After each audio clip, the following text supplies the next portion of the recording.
Life is complex. Join us for the simple gifts of wisdom, love, and delight in the written word. The Federalist Papers. Federalist number 53. The House of Representatives. Continued. By Alexander Hamilton or James Madison. To the people of the state of New York, I shall here perhaps be reminded of a current observation, quote, that where annual elections end, tyranny begins. End quote. If it be true, as has often been remarked, that sayings which become proverbial are generally founded in reason, it is not less true that when once established, they are often applied to cases to which the reason of them does not extend. I need not look for a proof beyond the case before us. What is the reason on which this proverbial observation is founded? No man will subject himself to the ridicule of pretending that any natural connection subsists between the sun or the seasons and the period within which human virtue can bear the temptations of power. Happily for mankind, liberty is not, in this respect, confined to any single point of time, but lies within extremes, which afford sufficient latitude for all the variations which may be required by the various situations and circumstances of civil society. The election of magistrates might be, if it were found expedient, as in some instances it actually has been, daily, weekly, or monthly, as well as annual. And if circumstances may require a deviation from the rule on one side, why not also on the other side?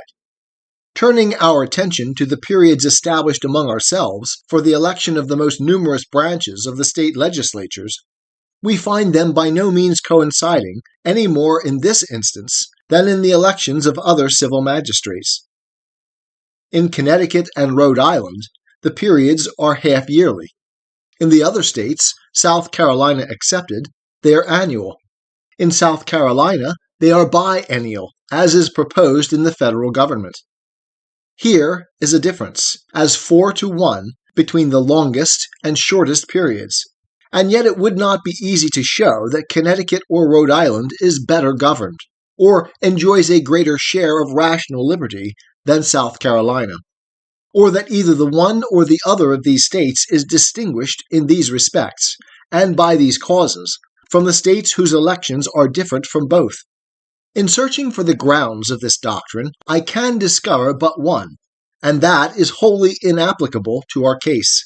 The important distinction so well understood in America between a constitution established by the people and unalterable by the government, and a law established by the government and alterable by the government, seems to have been little understood and less observed in any other country.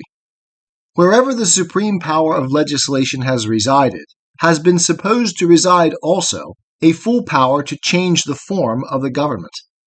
Even in Great Britain, where the principles of political and civil liberty have been most discussed, and where we hear most of the rights of the Constitution, it is maintained that the authority of the Parliament is transcendent and uncontrollable, as well with regard to the Constitution as the ordinary objects of legislative provision.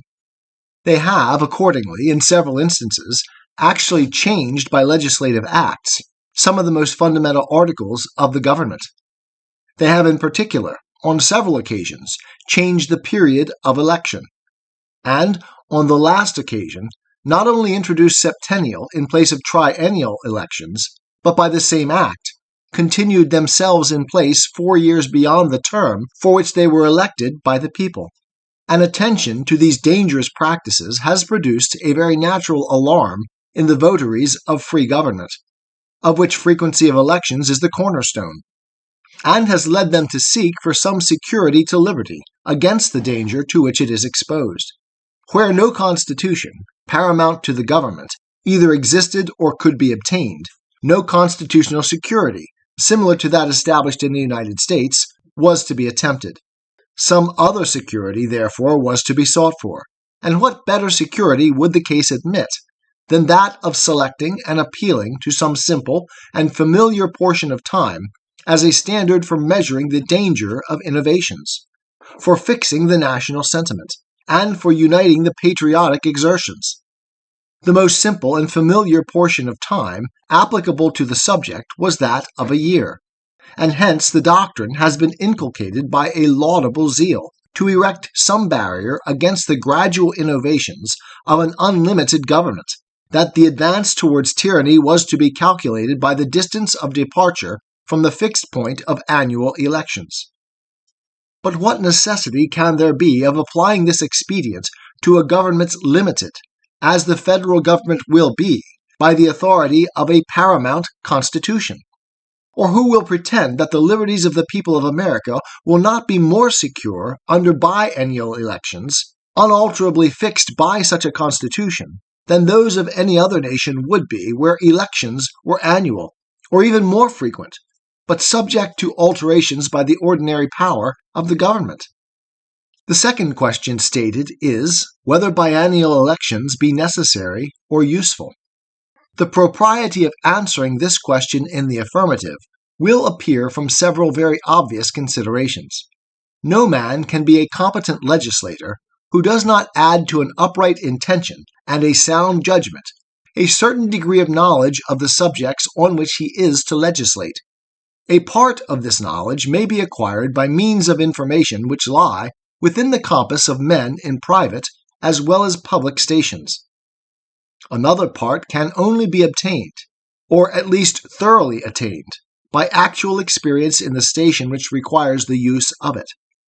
The period of service ought, therefore, in all such cases, to bear some proportion to the extent of practical knowledge requisite to the due performance of the service. The period of legislative service established in most of the states for the more numerous branch is, as we have seen, 1 year. The question then may be put into this simple form: does the period of 2 years bear no greater proportion to the knowledge requisite for federal legislation than 1 year does to the knowledge requisite for state legislation? The very statement of the question, in this form, suggests the answer that ought to be given to it. In a single state, the requisite knowledge relates to the existing laws which are uniform throughout the state, and with which all the citizens are more or less conversant, and to the general affairs of the state, which lie within a small compass, are not very diversified, and occupy much of the attention and conversation of every class of people. The great theater of the United States presents a very different scene. The laws are so far from being uniform that they vary in every state, whilst the public affairs of the Union are spread throughout a very extensive region and are extremely diversified by the local affairs connected with them, and can with difficulty be correctly learnt in any other place than in the central councils to which a knowledge of them will be brought by the representatives of every part of the empire. Yet some knowledge of the affairs, and even of the laws of all the states, ought to be possessed by the members from each of the states. How can foreign trade be properly regulated by uniform laws without some acquaintance with the commerce, the ports, the usages, and the regulations of the different states? How can the trade between the different states be duly regulated without some knowledge of their relative situations in these and other respects? How can taxes be judiciously imposed and effectually collected if they be not accommodated to the different laws and local circumstances relating to these objects in the different states? How can uniform regulations for the militia be duly provided without a similar knowledge of many internal circumstances by which the states are distinguished from each other? These are the principal objects of federal legislation, and suggest most forcibly the extensive information which the representatives ought to acquire.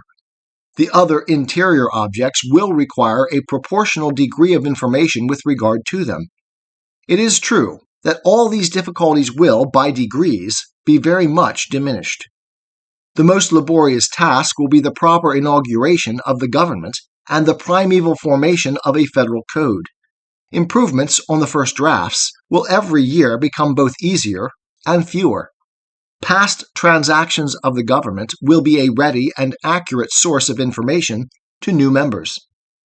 The affairs of the Union will become more and more objects of curiosity and conversation among the citizens at large.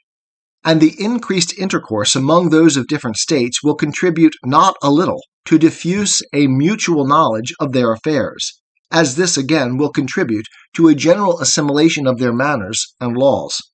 But with all these abatements, the business of federal legislation must continue so far to exceed, both in novelty and difficulty, the legislative business of a single state, as to justify the longer period of service assigned to those who are to transact it. A branch of knowledge which belongs to the acquirements of a federal representative, and which has not been mentioned, is that of foreign affairs. In regulating our own commerce, he ought to be not only acquainted with the treaties between the United States and other nations, but also with the commercial policy and laws of other nations. He ought not to be altogether ignorant of the law of nations, for that, as far as it is a proper object of municipal legislation, is submitted to the federal government. And although the House of Representatives is not immediately to participate in foreign negotiations and arrangements, yet from the necessary connection between the several branches of public affairs, those particular branches will frequently deserve attention in the ordinary course of legislation, and will sometimes demand particular legislative sanction and cooperation. Some portion of this knowledge may, no doubt, be acquired in a man's closet, but some of it also can only be derived from the public sources of information, and all of it will be acquired to best effect by practical attention to the subject during the period of actual service in the legislature. There are other considerations of less importance, perhaps, but which are not unworthy of notice. The distance which many of the representatives will be obliged to travel, and the arrangements rendered necessary by that circumstance, might be much more serious objections with fit men to this service, if limited to a single year, than if extended to 2 years. No argument can be drawn on this subject from the case of the delegates to the existing Congress. They are elected annually, it is true, but their re-election is considered by the legislative assemblies almost as a matter of course. The election of the representatives by the people would not be governed by the same principle. A few of the members, as happens in all such assemblies, will possess superior talents, will, by frequent re-elections, become members of long standing, will be thoroughly masters of the public business, and perhaps not unwilling to avail themselves of those advantages. The greater the proportion of new members, and the less the information of the bulk of the members, the more apt will they be to fall into the snares that may be laid for them. This remark is no less applicable to the relation which will subsist between the House of Representatives and the Senate. It is an inconvenience mingled with the advantages of our frequent elections even in single states, where they are large, and hold but one legislative session in a year, that spurious elections cannot be investigated and annulled in time for the decision to have its due effect. If a return can be obtained, no matter by what unlawful means, the irregular member, who takes his seat of course, is sure of holding it a sufficient time to answer his purposes. Hence, a very pernicious encouragement is given to the use of unlawful means for obtaining irregular returns. Were elections for the federal legislature to be annual, this practice might become a very serious abuse, particularly in the more distant states. Each house is, as it necessarily must be, the judge of the elections, qualifications, and returns of its members, and whatever improvements may be suggested by experience for simplifying and accelerating the process in disputed cases, so great a portion of a year would unavoidably elapse before an illegitimate member could be dispossessed of his seat, that the prospect of such an event would be little check to unfair and illicit means of obtaining a seat. All these considerations taken together warrant us in affirming that biennial elections will be as useful to the affairs of the public as we have seen that they will be safe to the liberty of the people. Publius. 'Tis the gift to be simple, 'tis the gift to be free, 'tis the gift to come down where we ought to be, and when we find ourselves in the place just right, 'twill be in the valley of love and delight. When true simplicity is gained, to bow and to bend we will not be ashamed. To turn will be our delight, till by turning, we come round right.